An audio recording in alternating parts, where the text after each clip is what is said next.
any violence between protesters and officers. We've seen dialogue. We've seen people taking over the highway. We see some officers walking on that grassy hill right now. Just let's see where they're going. It looks like some protesters are running, but it's hard to tell exactly where they're walking to.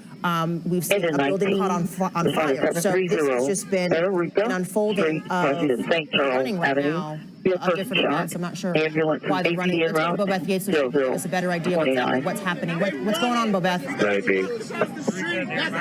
The fuck is they on? Bobeth, can you hear us? All right, right now it looks like they're walking. In that area of Portland and down Portland. Right now it looks like they're walking towards their cars. So it doesn't seem as if staying out here. And protesters are kind of yelling back and forth, saying, yeah, run, go. So it looks like that they are just leaving, I think, for the day. They've been here probably around the same amount of time as we have been, hours now. So it seems as if either their shift is over or they've been cleared to leave the scene.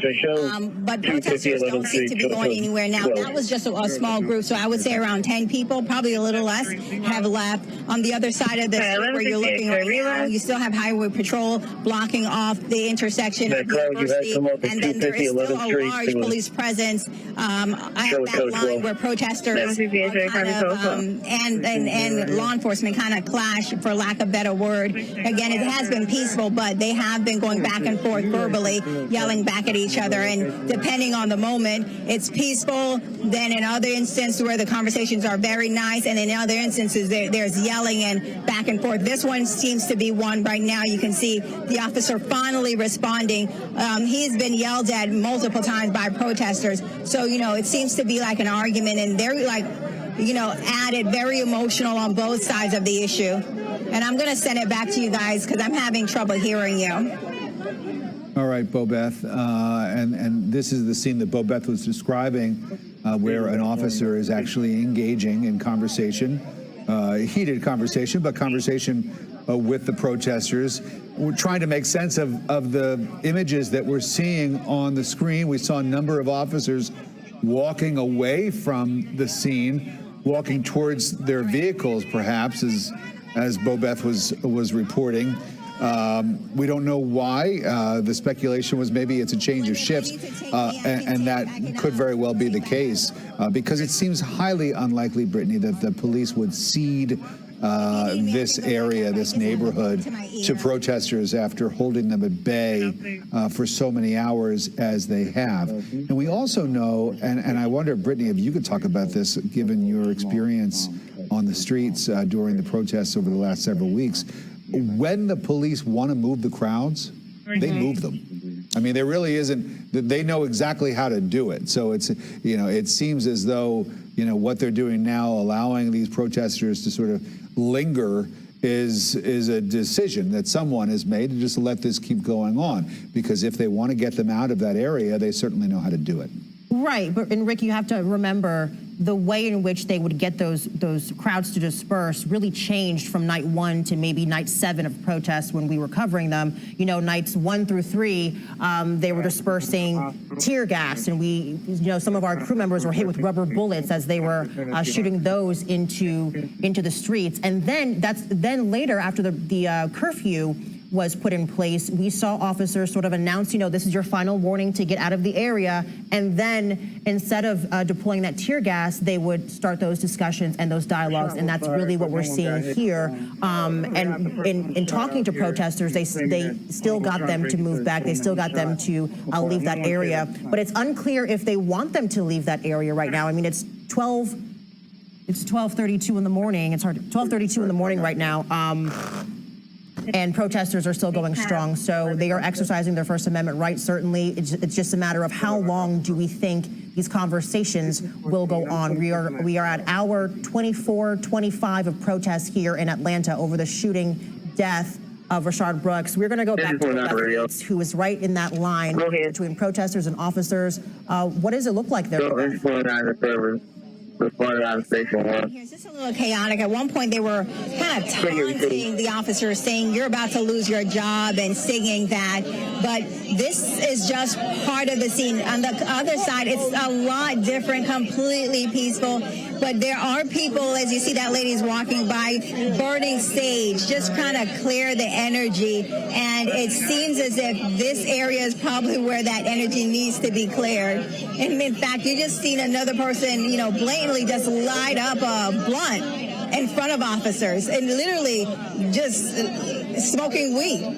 So, you know, it's just a matter of taunting them, I think, at this point. They're just wanting to be disrespectful just to show that, you know, they're angry. I think it's a matter of saying, hey, I'm angry. I'm not going to put up with it. I don't respect you anymore, and I'm going to do whatever it takes to show you that while I can. But you do see one protester right there trying to calm the scene down. She's the one that's burning sage. She's telling protesters what they're doing is wrong and kind of trying to calm that scene down. So there are some people here that are not necessarily trying to incite, but trying to do the complete opposite. But this was the area, and that's a young lady who's taking on some of these men that have been a little bit rambunctious.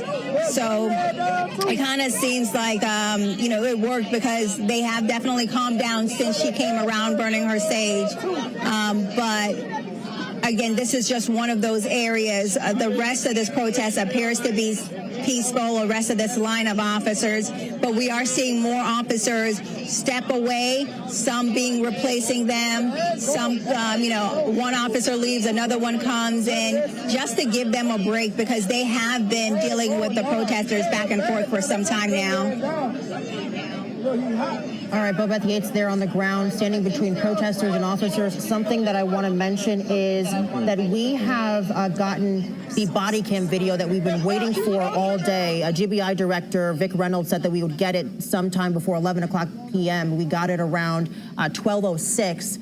This is the body camera video of exactly what happened on the shooting death of Mr. Brooks. So right now we are working to get that video to you on air and online. We have it in our possession, and we're working to put it on air. In the meantime, though, let's head back out to Brittany Edney as we work to get that video. Brittany, what can you tell us from where you're standing? Well, right now, I just want to give you kind of like a recap of the news that we got earlier today from inside City Hall when Mayor Keisha Lance Bottoms spoke to the press about Police Chief Erica Shields, telling us that not only had she accepted her resignation, but also the officer who shot Brooks, that officer has been fired. We did confirm that with the mayor's office shortly after that press conference at 5:30 earlier this evening. I can also tell you that the secondary officer who was also involved in that shooting last night at Wendy's, he is on administrative duty. So we've had a lot of changes, not only in city leadership, but also as far as the status of those two officers as the case is being investigated. It's also worth pointing out that, you know, former police chief Erica Shields does have a long-running history with this police department, working there since 1995. You know, so a 2-decade more than career for Ms. Shields. Keisha Lance Bottoms, the mayor, also spoke about how her position with the city might not yet be over. So while she is resigning from her duty as police chief, that doesn't mean there might not be another spot for her somewhere else in the city. Details on that still have not come out yet. So we're waiting to see whether or not there could be another spot for her, either with the city of Atlanta or within that police department. Guys. All right, Brittany Edney, thank you so much. I just want to break this news right now live on air. I just confirmed with Atlanta Police the names of the officers. Officer Devin Bronson, who was hired in September of 2018, and Officer Garrett Ralph, it's R-O-L-F-E, hired in October 24th of 2013. Those are the officers that were involved. Atlanta Police telling me that it is Officer Rolfe, or Ralph if I'm pronouncing it correctly, is the one that has been terminated. Again, the officers' names, Devin Bronson and Garrett Rolfe. Former Officer Rolfe is the one that has been fired. That information breaking into our newsroom right now at 12:37. We're going to go back now to the ground just to see exactly what's going on. Yasmina Alston, what can you tell us? Yeah, Brittany, so we just missed it here a couple of minutes ago. Everyone was shouting Black Lives Matter. We're still in that same location that we were in the last time that we spoke with you guys, and you can hear now that there's music and some chanting as well. And again, there's even a small group over here that's still having that dialogue with police. So that's what we're seeing over in this area. I'm sure you can hear some of the drumming that's going on now. And again, some of the protesters were chanting Black Lives Matter here not too long ago. So there's still a lot of energy out here. Again, this is a little bit different from what we saw earlier in the afternoon, but there's still a good crowd out here. Brittany. All right, Yasmina, any indication when this may be over? You told me that the protests were really growing in terms of the numbers there. I don't know if you have a chance to talk to anybody, maybe in the last hour or so, or at some point today. Was this the plan, or do they plan on staying out there for this long? So when we first got out here for the initial protests that were happening at the intersection, we did have some people tell us, hey, this is going to go late into the night. And we saw that happening. Once we saw the damage start at Wendy's and we saw nightfall, that's when we saw more things starting to happen out here and a little bit more activity. Of course, the interstate being shut down. So people did say that in the beginning. They did say that as night came around that there would be more activity out here.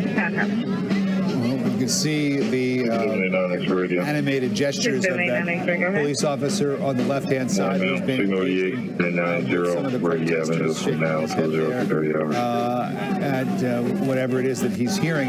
In the past, when we have watched the police break these crowds up, it has been because a curfew was in place. Tonight, there is no curfew.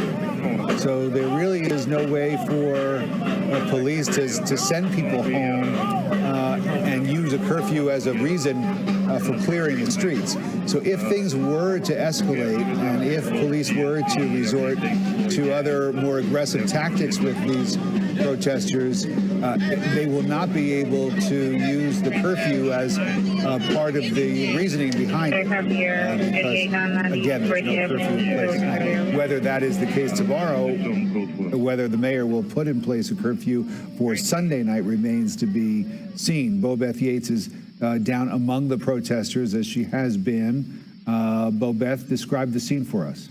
Well, Rick, it's up and down. Right now, it seems like it's calmed down just a bit. Protesters no longer yelling. That young lady that had the stage came back, and right now you just see like a little bit of dialogue. They're talking to one officer, and both sides seem to be a little animated. But the fact that you mentioned earlier, dialogue is always good. It's a conversation, so it seems like they're definitely having some exchange where they're getting through to each other with either the officers hearing and the protesters hearing. So I think that's always positive because it's definitely calmed down compared to what it was just a moment ago. And this side, though, is definitely calmer. We are seeing some protesters start to slowly leave. A couple people told us earlier that they're heading home. Right now, there's like another group just starting to walk away. But, there's still a good crowd out here. I would say at least 100 or so, a couple hundred. Respond to Elm Street and Jones Avenue. But we've seen protesters leave, and we saw some officers leave, but there's still a good number of them out here. 0042. All right, Bobeth, as we take a look at these scenes, and it's just so reminiscent, Brittany, of what we have been watching over the last couple of weeks. The location is different. This is further downtown, south of downtown. As opposed to right on Centennial Olympic Park Drive in Marietta, where we saw a lot of the other protests sort of centered near the park there. This is a different part of town, and of course, the reason why these protests are taking place there is because this was the scene on Friday night of the death of a 27-year-old black man at the hands of police officers. This is a man named Rayshard Brooks, the father of 3 young girls who evidently had fallen asleep in his vehicle at the takeout line, or the drive-through window line of a Wendy's on University in this neighborhood. The police were called to the scene that resulted in Mr. Brooks dying there after being shot by police officers. The video that we have seen is about to be supplemented by new video, Brittany, that you've learned is about to be released.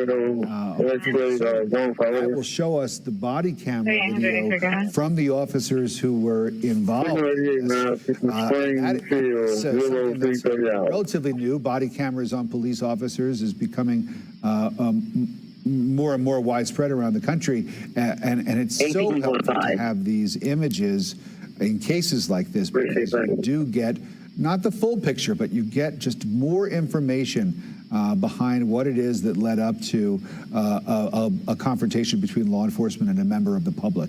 You get to see it from a camera that is running and operating on the uniform of the officers who were involved in this. And just to go over and to repeat what Brittany has been able to report just within the last several minutes, confirm that the two officers involved in this Friday night altercation were Devin Bronson and Garrett Rolfe. And it's Officer Rolfe who has been fired from the force.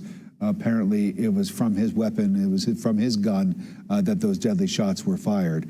But again, we're coming up on 1:45 on Sunday morning. The weather outside is, it's a beautiful evening. So, you know, I mean, for people that want to be a part of the action and witness history, you do understand in a lot of ways why people would want to come out and be a part of it and see it with their own two eyes.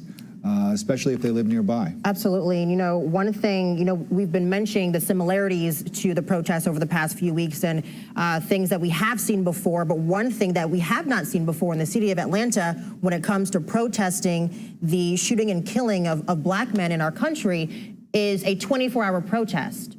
You know, usually protesters go home, they come back maybe in the morning, or they come back around 4 o'clock in the afternoon. They descend upon Centennial Olympic Park. But people have been protesting, different groups have been protesting since 12 o'clock Saturday morning. And now it's past 12 o'clock Sunday morning. And we saw really protests all over the city, ultimately ending here in front of that Wendy's that is now just really probably just a frame, if that, charred and burnt from the fire that we saw that was just going for hours there. So this is a different type of protest in that way, Rick, in that this has been going on for so long, which really points to how fed up people are, how tired they are, but not tired enough to go home, because this is something that draws up a lot of emotion, a lot of anger, a lot of grief, and a lot of passion, because so many people that are on the ground there think to themselves, you know, and this is from me being a black person and me also talking to people, this could be their son, this could be their dad, this can be their grandmother, this could be their sister, this could be anyone that they know. And so they're going to stay there, as Mina Alston has told us, for as long as it takes until they get that justice that they feel they deserve. Well, you know, I think that as someone who is not black, but who has been asking himself and friends of mine, you know, these questions over the last several weeks, as we all grapple with these issues and how best to respond to them. If this had been a white man sitting in his car, having fallen asleep at the drive-through window of a Wendy's, would he be alive right now? And I think that a lot of people would say yes. That confrontation between police and a white man, in a hypothetical situation, of course, would not have resulted in the death of that young man the way that it did on Friday night. Right, and that's the inequality that so many people across the country are protesting. Let's get another look at our protesters here in Atlanta with Bobeth Yates. Her camera has been on the ground giving us this angle of sort of that line between protesters and the police. Has anything developed in the last few minutes, Bobeth, that you can tell us about? No, I wouldn't say anything has developed. In fact, what I would say is that it's gotten a little lighter. I keep slowly seeing protesters trickle away. So it seems like they are actually trying to, I guess, go home. But again, there's still a large crowd here, and we're definitely seeing more dialogue between officers and protesters. One of those protesters that was having a heated conversation with officers earlier, they started laughing at some point, and you know, their interaction just kind of lightened up where earlier they were yelling and cursing at each other, or at least they were yelling and cursing at law enforcement, but now it seems like things have gotten a little bit less hectic. Folks are talking a little bit more, and in the midst of that, we're also seeing a lot of the crowd and protesters that were out here start to make their way back to their homes. So the crowd just seems to be a little bit lighter and gradually getting lighter and lighter. Another thing that I've noticed too is the demographic of the crowd. There have been a lot of younger people here, younger, I mean, maybe high school age. So it seems, you know, the crowd has, while it's still a mixed, I would say majority black, but the age group is definitely younger than what it was earlier.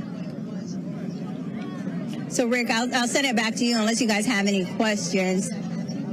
Well, Bobeth, you know, we just watched we have a very good camera angle of one of the officers engaging in conversation with the protesters.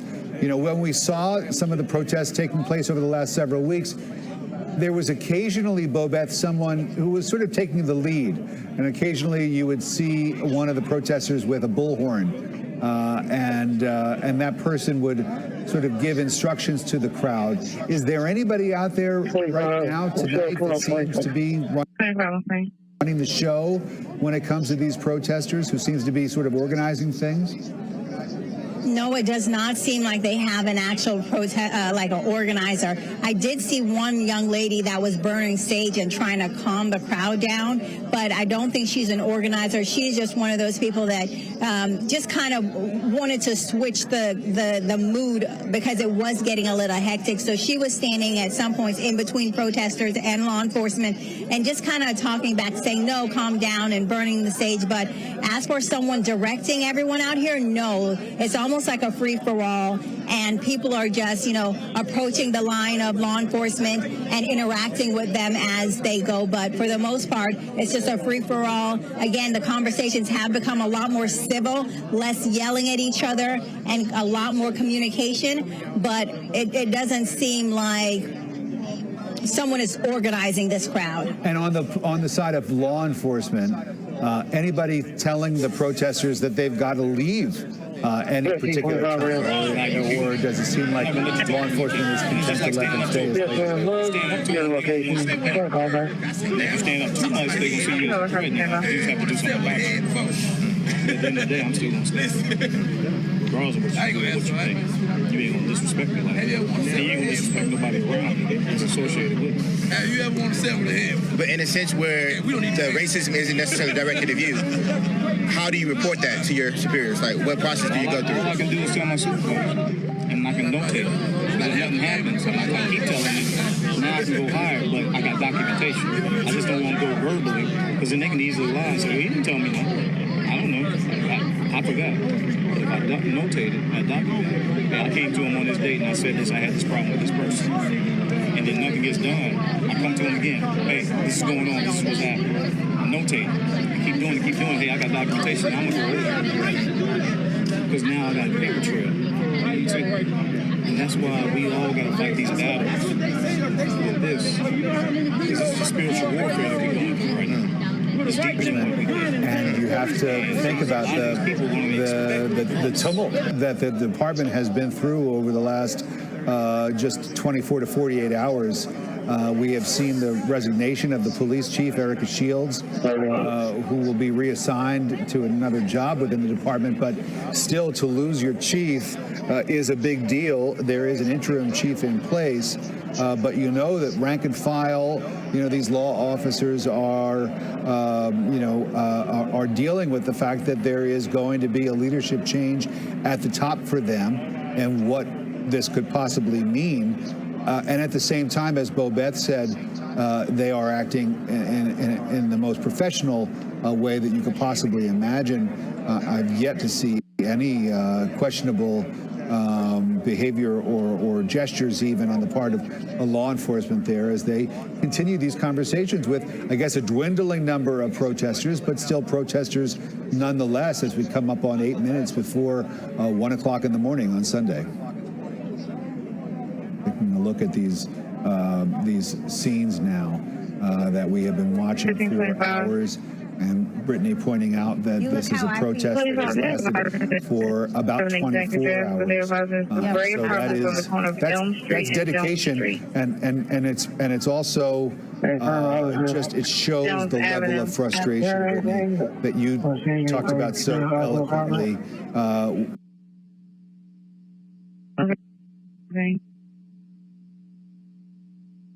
We have just been told that we have pictures of the officers who were involved.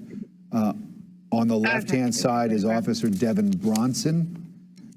He, we're told, is on administrative leave. On the right-hand side is Officer Garrett Rolfe, who has been fired.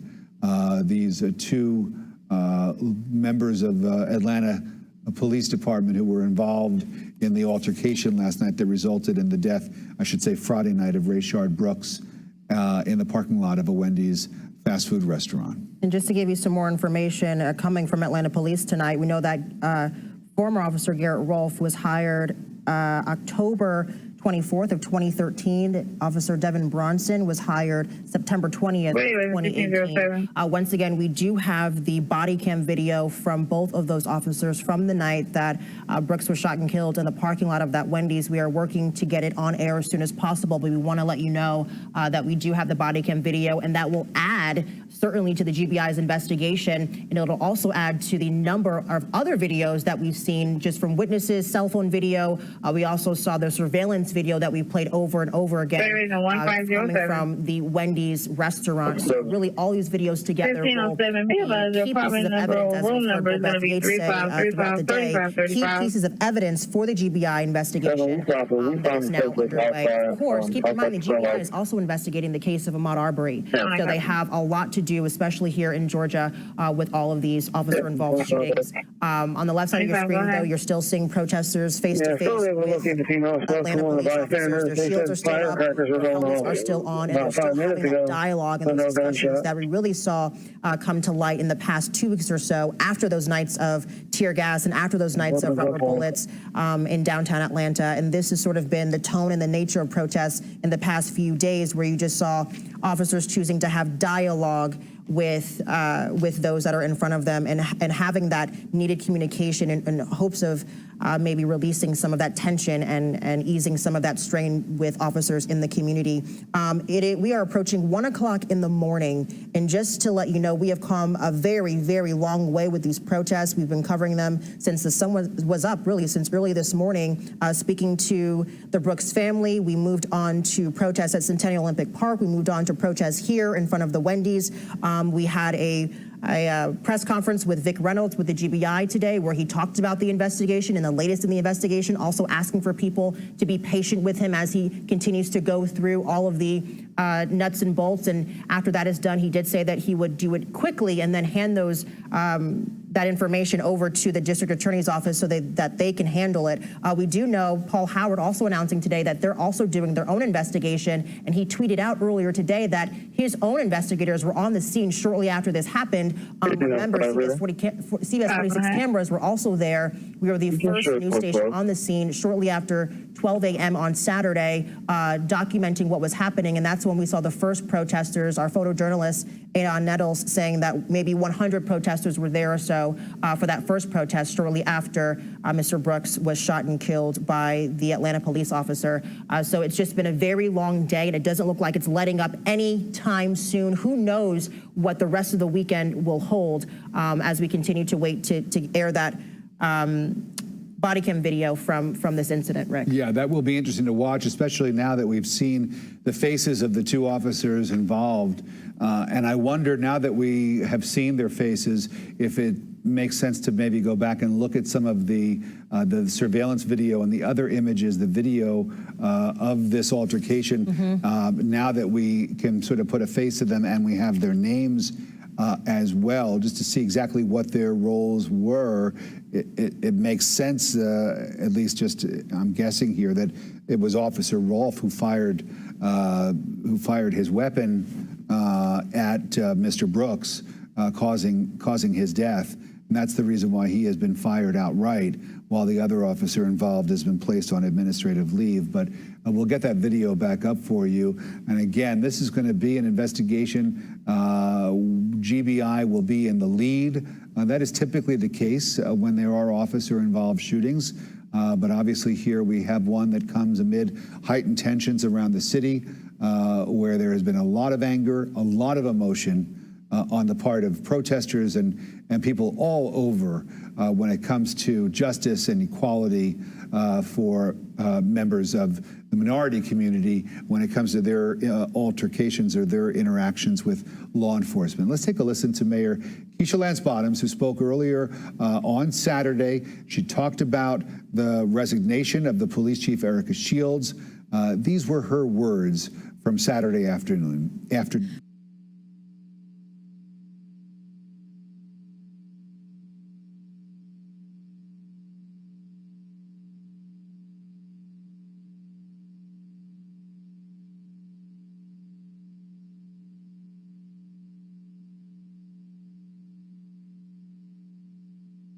While there may be debate as to whether this was an appropriate use of deadly force, I firmly believe that there is a clear distinction between what you can do and what you should do.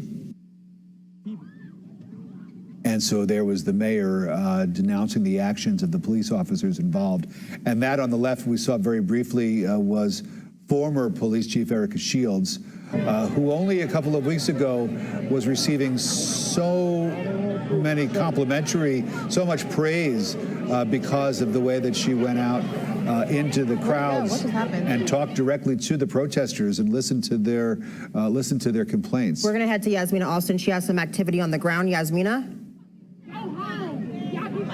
Yeah, Brittany, we're seeing some heated exchanges here on the line where we're seeing Atlanta police, and then we're seeing protesters as well. And actually, a couple of minutes ago, on the other side of where we are, we had a car come through and start doing donuts in the intersection, which briefly got everyone's attention, but that car quickly took off. So we're here to tell you about you can hear that dialogue happening. There's a woman here. She's obviously very upset. And then we still got Atlanta police there on the other side as well. So we're just waiting to see what happens. We have no idea how much longer it's still we're going to all be clear to detail. They should be pulling in code 7 in the next couple of the same minutes. crowd, if not a little bit smaller. So we'll, of course, keep you updated as things change. Brittany?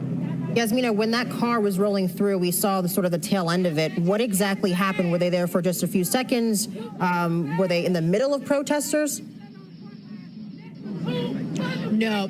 So this was an intersection that's on the other side of where we were. And there are some people over there, just some bystanders. But the intersection was pretty clear as that car came through and did those donuts briefly and then took off again. So we're not really sure where that car came from. But that sort of got everyone's attention for a minute and then brought everyone back over to what you're looking at now. Well, and you can hear it in their voices, and we have heard it in their voices for weeks and weeks now, and those voices cry out loud tonight in the early morning hours of a Sunday, and another difficult weekend in the city of Atlanta. You saw the protests when the person who died at the hands of police was in Minnesota. And these are the protests that we see now when the person who dies is here in Atlanta. It looks like there's some activity. Bobeth, what's going on there? Yeah, right now we're walking, and you can see protesters seem to be walking onto the highway on 75. I'm going to get out of the way so you can see it, but they literally said they couldn't get on the other side, and all of the officers moved on this side, so now they're heading onto the entrance ramp of 75, and they seem to be walking there. Now, I don't know if once they get to the top of this hill, if they will be met by law enforcement, but the cars that were lining the street of the exit ramp has moved. So, but I don't know if it's clear at the very top of it. Right now, I would say a good 50 to 100 people are walking up to that exit ramp, and officers on the other side of the street have not moved. They continue to secure the on-ramp of 75 while this group goes forward to get onto the exit ramp of 75. Bobeth, it looks like I see a flashlight up there. Is that police up at the top of that ramp? I didn't make it all the way up yet, but it doesn't seem to because it's not red and blue lights. It looks like white lights. So I'm assuming it is not law enforcement, and it is just one of the protesters shining a light. Can you give us a shot of what officers are doing right now as these people walk onto the ramp? Are they next to you, that line of officers? No, officers aren't doing anything. They're completely on the other side of the street. We're going to turn around. No, I don't think they're part of the crew, but we're Oh, there is an officer up there? Okay, so I'm being told that at the top of that hill where our protesters are going, there is an officer is. But let's turn around. That is where, right now, and that is where protesters were. That's where the line was. And you can see that line of officers have not moved. But protesters continue to make their way up this hill onto the exit ramp of 75. There's a group right now running down. You see them running down, going over the barricade. But it does not appear. I still haven't seen police lights. Bobeth, how many people would you say are making their way into the highway right now? I would say upwards of 50. Okay, so it's 104. We have 50 people going onto the highway. Yeah, so there's about 50 people going on, and we saw like maybe 5 or so run for some reason, but it doesn't seem that the good majority of these people are coming back down. All right, well, it does make sense perhaps that there could be law enforcement up at the top of that hill to keep the protesters from getting onto the highway, not wanting to have them shut the highway down. And that's what happened earlier in the evening on Saturday. And just sort of going through social media, Brittany, as we take a look, people driving and doing donuts there, right there in the middle of that intersection. Of course, that gets to be very dangerous. That kind of manner when there are so many people out and about on the streets. And so we hope that nobody gets hurt there. But a lot of talk on social media that I'm seeing about how the downtown connector in a lot of ways is symbolic of the difficulties of the minority community here in Atlanta. And I must say that I'm not as well read on this as I should be, and as I will be once I get to do more research. But there is at least some interesting tidbits that I'm finding that this connector is, has always been a point, mainly because of it has divided these communities, these neighborhoods. As we take a look at another fire, flames, right there, someone has set another fire, which is not a good thing. Just when we thought that things might be beginning to calm down, there is another fire, and we don't know exactly what it is that's been set alight. And Rick, I don't mean to interrupt you. We need to go to Yasmina Alston, who is also on the ground, and give us a different perspective as to what's happening. Yasmina? The window and manager's office. Yeah, so a lot happening again. Water bottles being thrown again. If you look over here, it looks like behind this gas station, near where that Wendy's is, we're seeing another fire. I'm not sure exactly what's on fire, but you can see the flames there that we're showing now. Yeah, so you can see those flames. And that same car that we told you about came back into the same intersection and did the donuts here again, which of course got a lot of attention from the crowd. So Avenue and Maple Street. most of the crowd that we had over by the police, they are now over here in this intersection, and it looks like a lot of people are going down to where that fire is. So we'll work to figure out what's on fire down there. But you can see the flames. So another fire that we're seeing here tonight.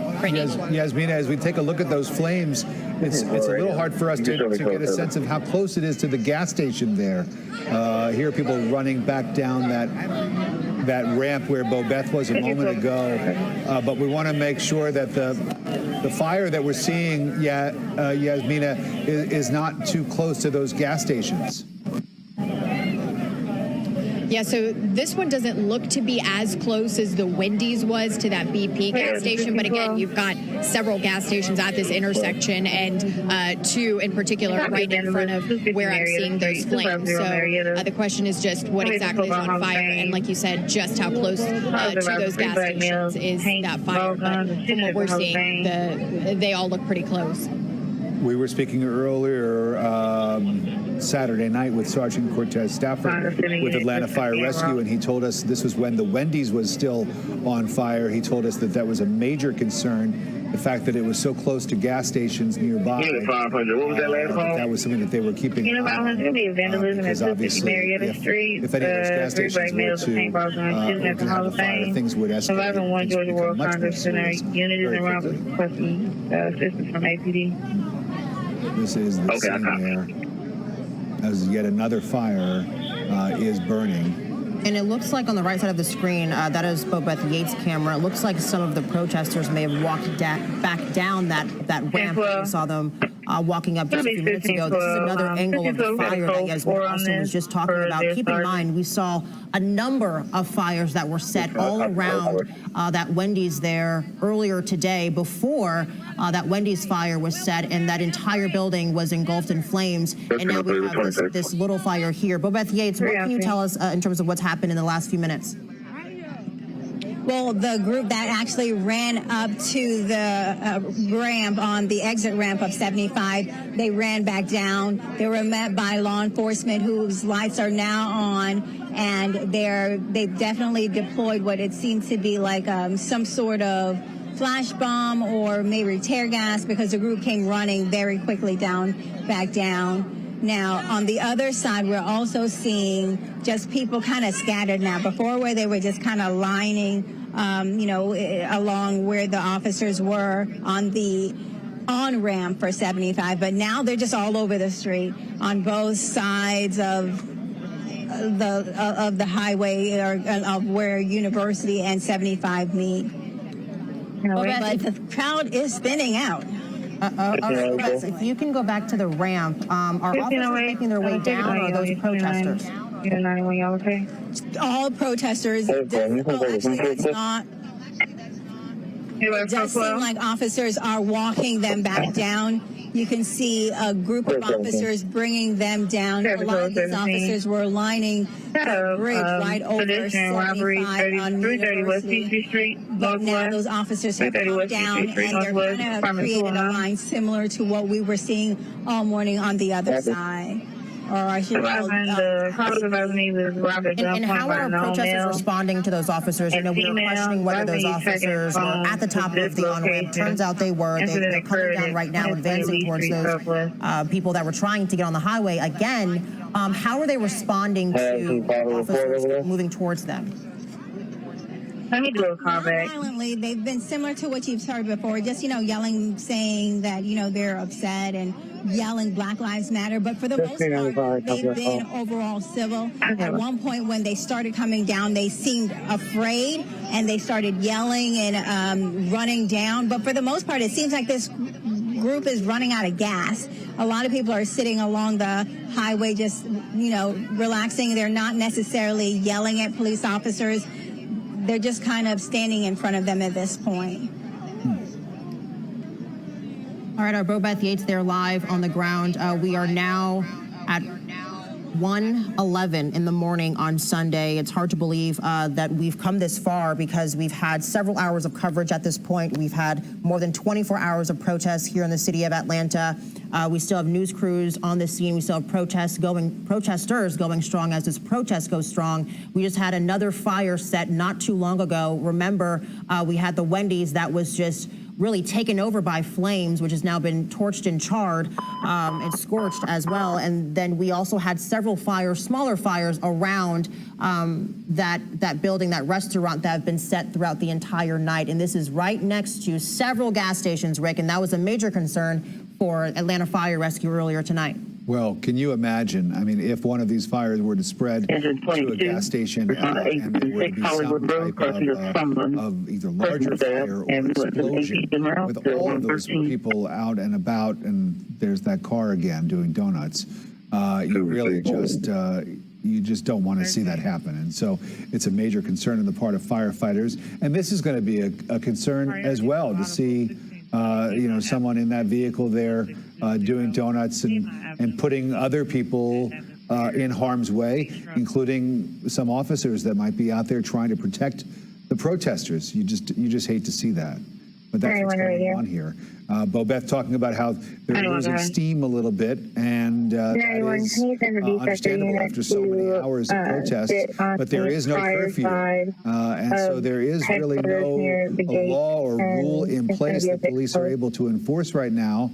To say it's time to go home, as long as these people are protesting peacefully, even at after 1 a.m. They're not breaking any laws, and so the police are sort of letting them linger, letting them mill about, keeping them off the highway, keeping them from putting themselves in harm's way or putting any drivers on the connector in harm's way. You can understand that, but there certainly isn't anybody trying to tell these people at this point that the party's over, the protest is over, excuse me, and it's time to go home.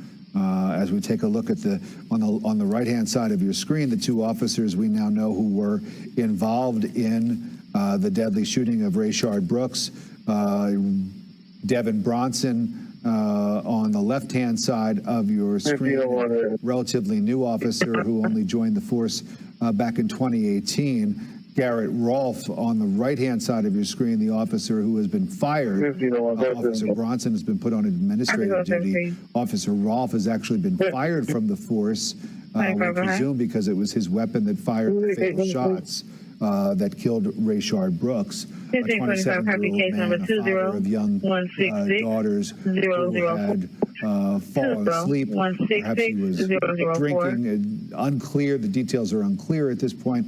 But he had fallen asleep in the line for the drive-through at the Wendy's on University Ave. That's what led to someone calling the cops in the first place. And then it was the scuffle that came about when Mr. Brooks tried to question why he was being arrested, and there was a scuffle that eventually led to Rayshard Brooks getting his hands on the taser of one of the officers involved, and then he ran away, briefly turning back towards the officer, and it looked like firing the taser, and it was then that we saw the police officer, Officer Rolfe, discharge his weapon and fire at Rayshard Brooks, killing him. And we're still working to bring you that body cam video live on air. In the meantime, though, you can watch it on our CBS 46 YouTube page. We do have the other video that you see on the left-hand side of your screen. This is witness video, and we also have the surveillance video that was released by the Georgia Bureau of Investigation earlier today. I think one question we need to bring up and address is, where do we go from here? What is next in this case and in this investigation? So we know that protests are continuing into the early mornings, early Sunday morning, as officers stand on the front lines with protesters as they continue to set fires down there on University Avenue. We know that the GBI is still working this investigation. They're gathering all that evidence. Now they have at minimum, 3 different versions and 3 different angles of this shooting of Brooks. And so now they have to take all of this and bring it to the desk of Fulton County District Attorney Paul Howard. He will then take over from there and bring about any charges if he sees fit. Once again, he did tweet earlier today that his own investigators were also out at the scene last night, or Friday night, I should say, when this first happened, doing their own investigation. But this is just the beginning, Rick. We have to realize that this is just started on Friday. We're in Sunday morning, and this is just the beginning of this case, this local case that we now have of police brutality, one that is certainly making national headlines. That's correct. And all eyes are going to be on the investigators and the prosecutor to see exactly how this is handled. We should say that this is a prosecutor who has not shied away from charging police officers, as we saw in the charges that were leveled against the officers involved in the tasing of that young couple during the protests a week plus ago. And that was something that caused a lot of problems within the department, that the officers had been charged while trying to calm protests. And we heard from, there was a story that our colleague Jamie Kennedy broke around that time, that the officers from other jurisdictions who had come to Atlanta to help out with the protests no longer wanted to offer assistance because they were afraid that they might conduct themselves in a way that would lead to them being charged with some kind of a crime. But you're right. Those are the questions that need to be answered. And this is the very beginning of that investigation. So we'll see exactly what happens, Britt. All right, so let's go back to the ground now, where we've had our team of reporters all day. Bobeth Yates, Yasmina Austin also there. We're going to head to Bobeth Yates first for another update as to what is going on. Where you are, Bobeth? Well, right now, we've just moved out to the very center of the line. You can see that protesters are now once again kind of clashing with law enforcement. Earlier, this entire line kind of thinned out, and you could see officers very clearly. It was only like a few, but now they're back at it. They're yelling. They're confronting. It just seems like, again, it has become heated again. So it's like it dies down, gets back heated, dies down, gets back heated. But again, the crowd is still thinning out. There's still a lot of people out here, but it was nothing compared to what it was maybe even 30 minutes ago, I would say. But now we actually have two sides. So you have this side here where I'm looking at. This is the on-ramp to 75. And if we swing all the way around to the other side, you can see on this end, protesters are also clashing with. We can see that protesters are also clashing with officers on this. So you see that officers are on this side also. But we're definitely dealing with a lot of protesters as they try to get a little bit more hectic. One thing I also realize is that there's a store here that is actually open. That Texaco station, or that actually not the Texaco, the Chevron station is actually open right now. That Chevron station is open, and people have been going inside there, and they're actually still selling items, and they have been open through this entire thing. So we're definitely seeing, one of the reasons that people are able to keep out. So, and protesters are definitely get a little bit high, a little bit more heated than they were earlier. But it's kind of a mixed bag, because one moment they're up, one moment they're down. All right, Bobeth. So we're definitely seeing a lot. Okay, stand by if you would. We want to get to this body cam video that we've been telling you about, that we have just been able to turn around and get on the air. This is the body cam video from Officer Rolfe. Mouthpiece, blow as hard as you can until I tell you to stop. You see, this is a sobriety test. Stop. Very good. Where Rayshard Brooks is tested. How many? Right. Just take me home. I'm ready to go. So you had about 1.5 drinks, but you don't remember what kind of drinks they were? No, sir. All right. I really don't, Mr. Well, I think you've had too much to drink to drive. He's going to go back to zone 45 report. Put your hands behind your back.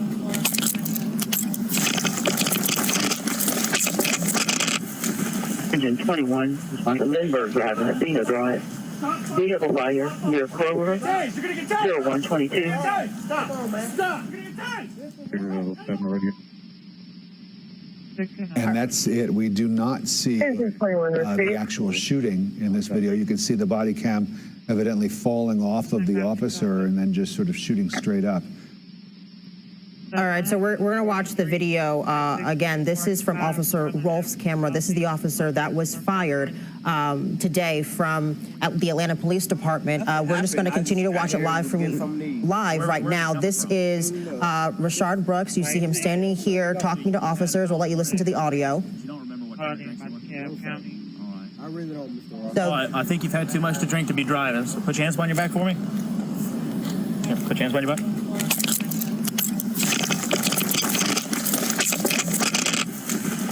and that is the struggle that the GBI was talking about when they addressed the media today. From there, that's when the other videos that we've been watching all day, the cell phone video and the surveillance video, really pick up. And we have more video right now that I've been told by my producer that we are downloading to really give us a full picture of what unfolded in those few minutes in the Wendy's parking lot where Rayshard Brooks was shot and killed. This is a live picture right now. Protesters are still face-to-face with officers.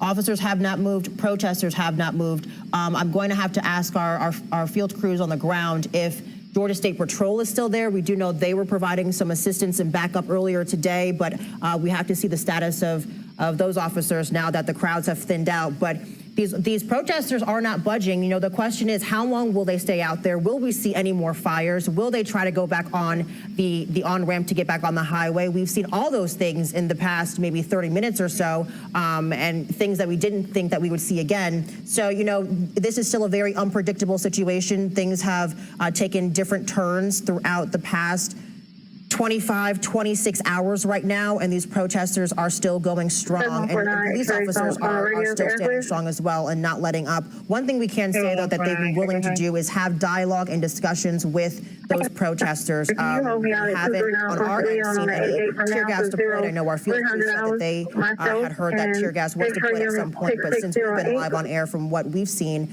we have not seen that. We haven't seen any physical altercations or clashes with officers and protesters, and that is definitely something that we're happy about. I think we have to talk about the tape, though. This is the body cam tape that we have just been able to turn around to show you, and we're going to get some more for you as well. What we see here, though, is very instructive, I think, and I am not a trained police investigator, but it does certainly appear as though the officers who were involved in the altercation with Rayshard Brooks seem to be conducting themselves in a professional manner. There was certainly nothing that stood out from when they asked him to step away from his vehicle, to when they gave him the field sobriety test, which we saw, to the questioning about what he had to drink, and then the explanation. As we take a look, this is more video now, and you can see that officer there in the picture that we're looking at is Officer Devin Bronson. And you can see his face right there. Do we have audio for this video that we can play?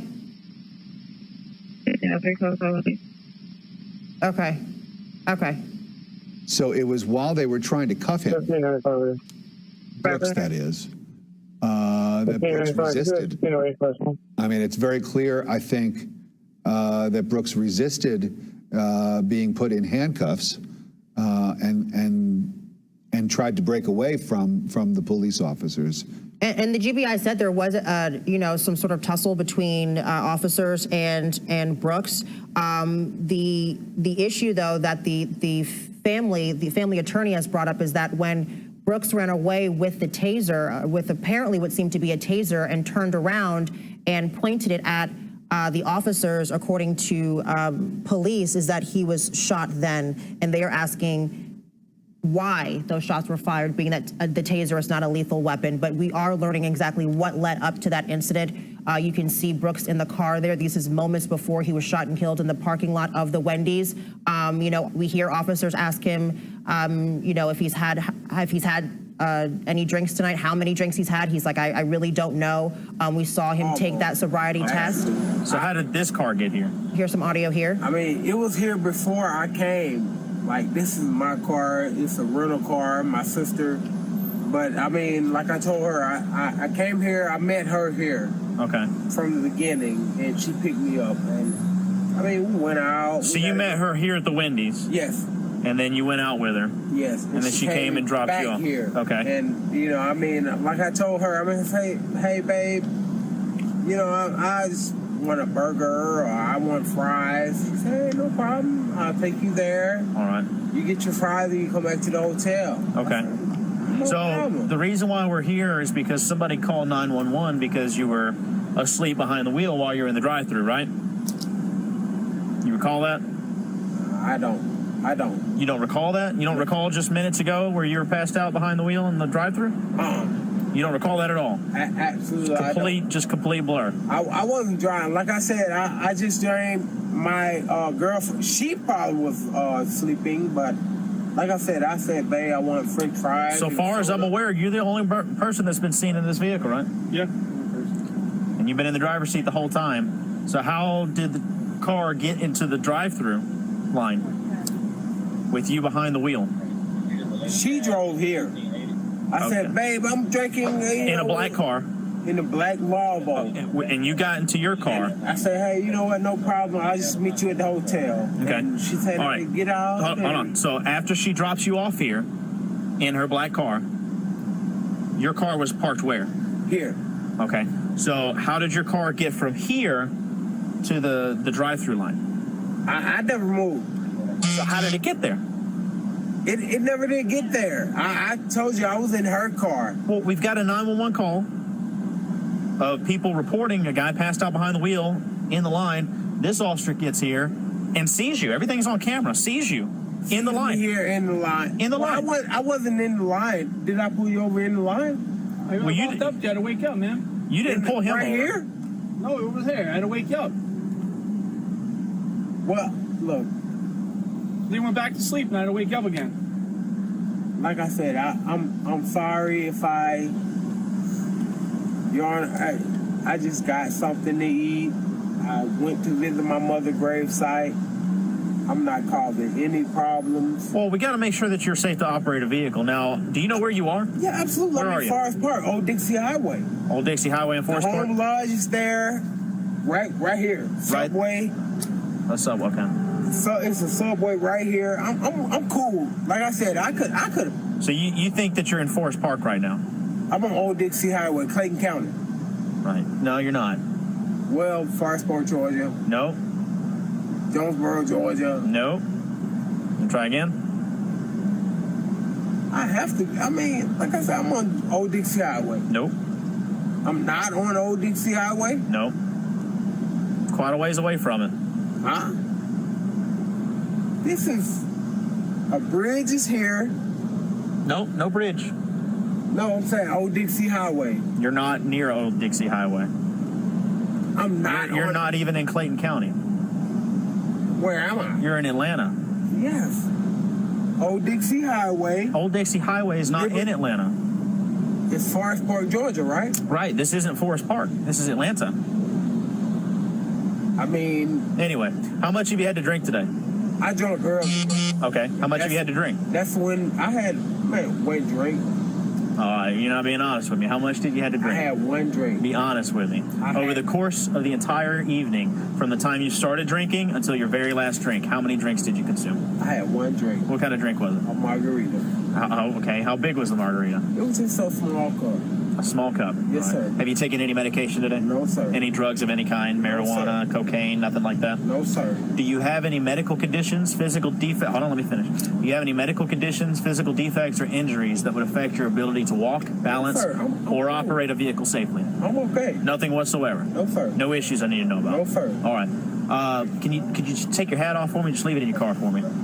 You just leave it in your car. Can you step out with me, please? Yes, sir. Just walk back here. Do you have any weapons on you or anything like that? I don't have anything on me. Is it okay if I pat you down? Just make sure.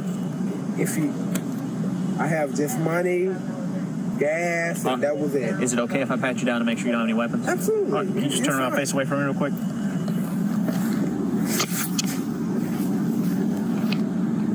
What is this? It's just a bunch of money in your pocket? It's just my wallet. What's all this? It's your money. How much money do you have in your pocket? I mean, maybe a couple $100. Okay. Just like a bunch of ones and stuff here. Yeah, absolutely. Can you just walk over here with me, please? This is Wendy's. Yes, this is Wendy's. Yes, I do remember. You can see the sign, right? Absolutely. All right. I just came to get something to eat. You mind just putting your phone on the trunk of your car? I don't want you to have anything in your hands. All right. All right, so no medical conditions, no injuries, no physical defects. No, Are you comfortable walking in these shoes? Absolutely. Well, they're brand new. I just bought them. Can you walk in them without falling, stumbling, anything like that? Staggering? You walk in them okay? I just bought them. Can you walk in them okay? I mean... You don't have to show me. I'm just asking, are you comfortable walking in the shoes? I mean, they are comfortable, but... I just like to do some field sobriety tests, and if you'd prefer, you can keep them on. If you're more comfortable with it, you can take them off. I hadn't been, like I said, I hadn't been operating this vehicle. Yeah, you have. All right, so you know, so she came here. I got in the car. She parked.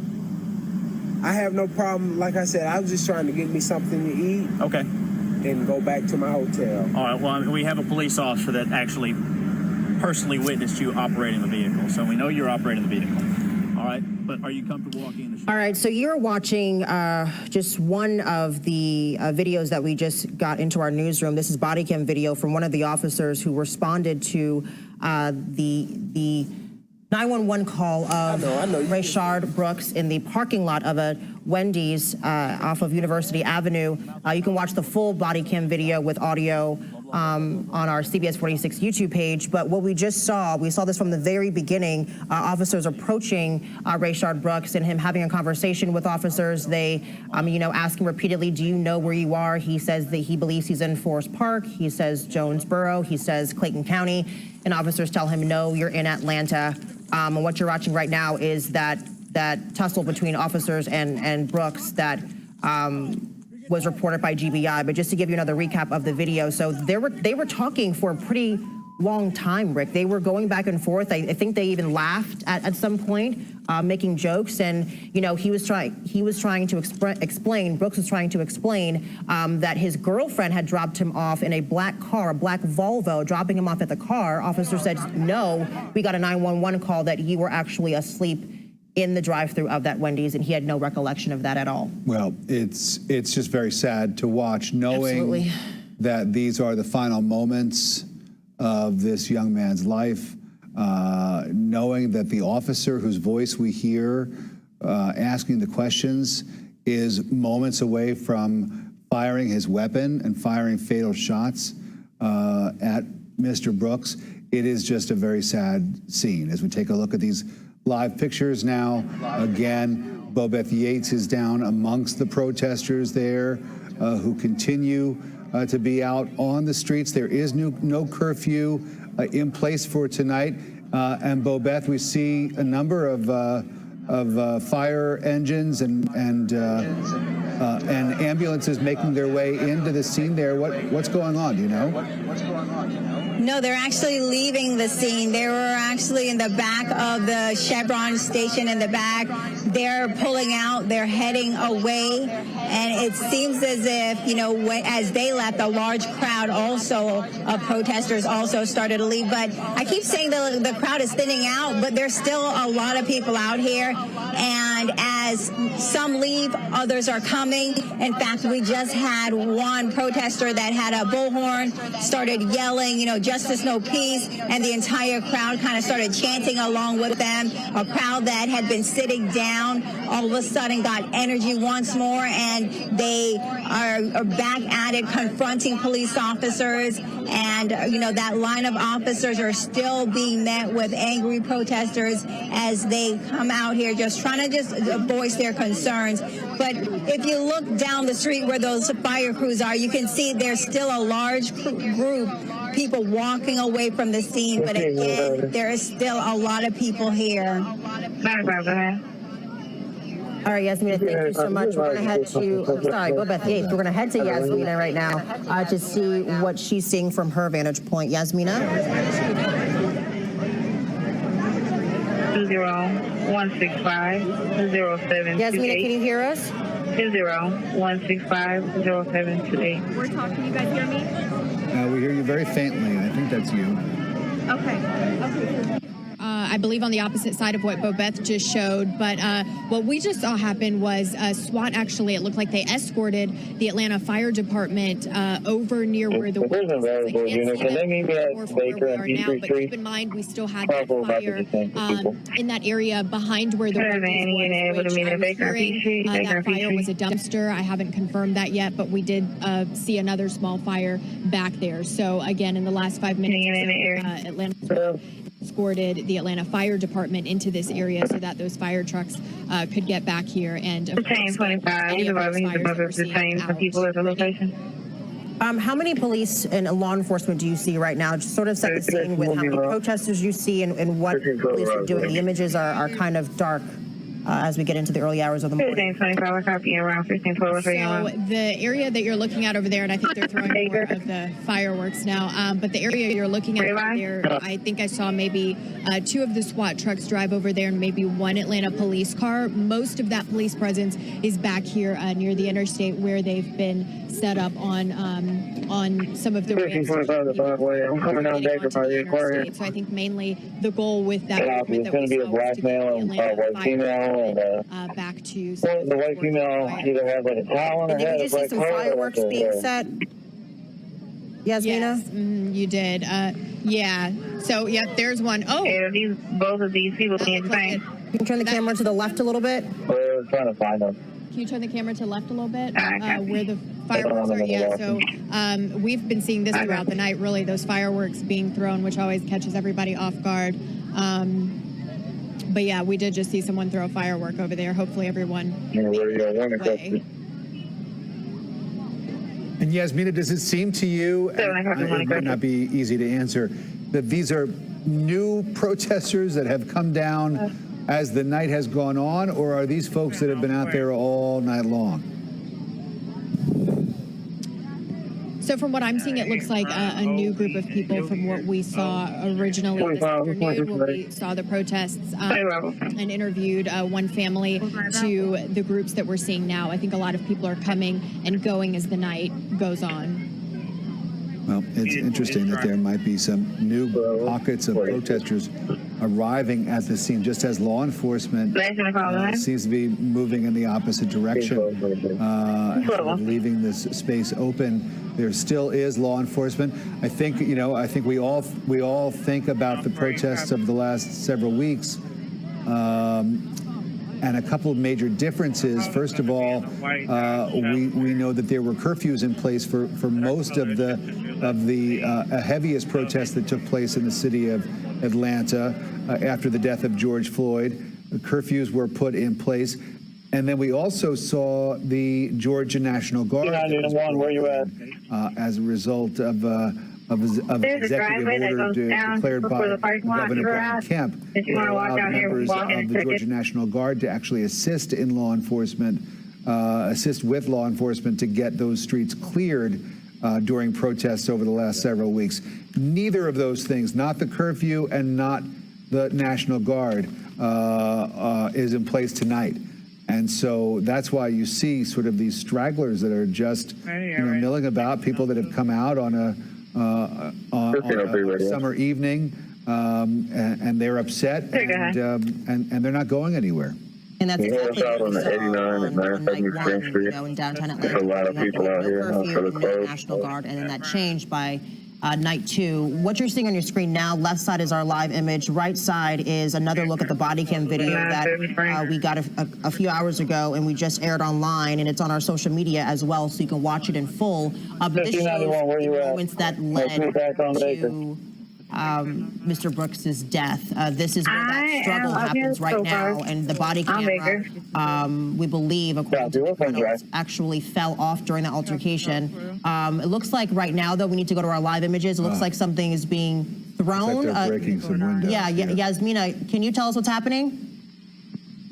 Yeah, Brittany, so literally within the last couple of minutes, someone started throwing something through the gas station, that to-go store there, and the entire group went over, and they're breaking those windows. Everyone's running over. You can see that now. They were all over at the liquor store and have now moved across the street to what you're looking at now. So they are, in fact, breaking the windows to this business. Do you know what kind of business it is, and where is it in relation to the Wendy's? It looks like the convenience store for the gas station. It's called a to-go store. Now everyone's running back this way. I'm not sure what happened over there, but it is a convenience type store, and it's right next to the Wendy's. So we see that gas station, and then we've got the Wendy's over there. And that does look like we see some smoke there. I'm not sure if you can see from your vantage point, but it looks like it could be some kind of a smoke bomb from the police. Yeah, that's probably the lives in their guests listen. The guests in the listed apartment are refusing to leave because they're smoking inside the unit. No further. Throwing stuff at that store over there. So, all right, we have Bobeth Yates, who has another angle of the same situation. See if she can see what is happening on that side.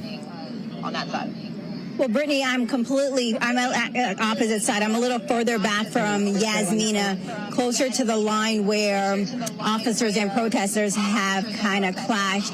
If you look at my line now, there's only a handful of protesters that are standing alongside this line of officers. They have all moved over towards Yasmina, where that to-go store is.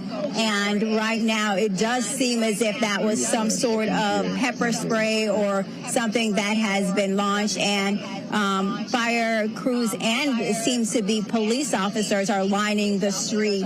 And the crowd is now starting to make their way back towards me. But for the most part, everyone ran off down towards that to-go store and